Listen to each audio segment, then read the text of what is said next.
Growing up in a Christian household, you would expect someone to be very close to God, very focused on God and everything that they do.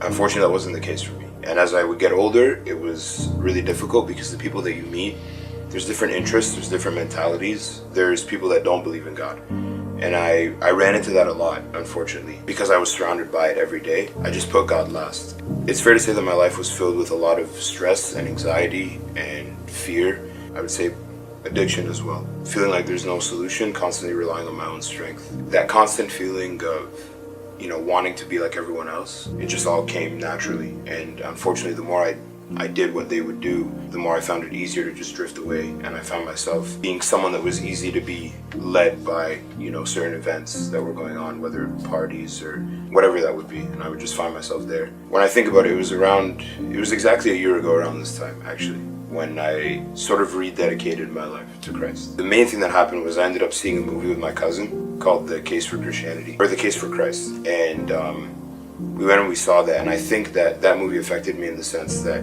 seeing the true story of a man who put so much effort into trying to disprove that God does exist, into trying to grab Christianity and just rip it into pieces, spent years of his life trying to do that and ended up becoming a Christian. I was greatly affected, and I thought, seeing his change in his life and being brought down to his knees, I thought, I'm being driven to a point of dependence. And that's when I ended up realizing that for so many years of my life, I've been trying to help myself and comfort myself and reassure myself. I ended up realizing that I needed God more than anything else. And definitely my cousin being there was a big help, because we ended up motivating each other to do so. And here I am today. And I sat down one night and I said, God, I'm just done. And I need your help. And I want to be saved. I want to be with you in paradise. At the end of all of this, everything started to change. My anger, my patience, my love towards other people.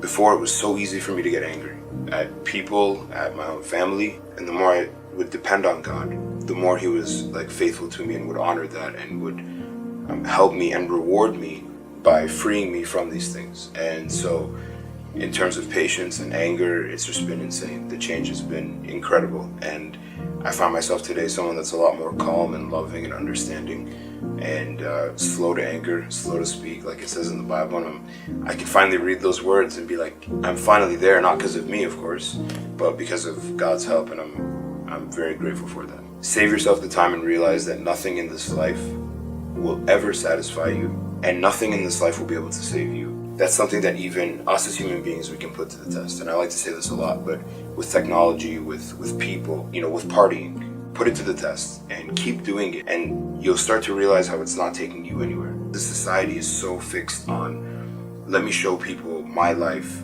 on social media. Let me get more attention. Let me get more followers. Let me do this. Let me drink more, because that's what is cool. That's what will take the stress away.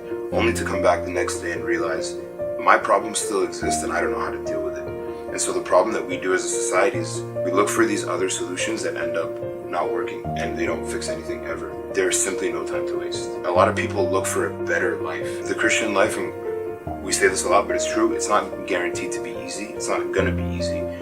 But we always look for hope or a way to be joyful. And so we always think, okay, well, if I get this, if I acquire this new phone or car, or if I get a girlfriend or boyfriend, whatever the case is, I'm going to be happier. I'm going to feel more fulfilled.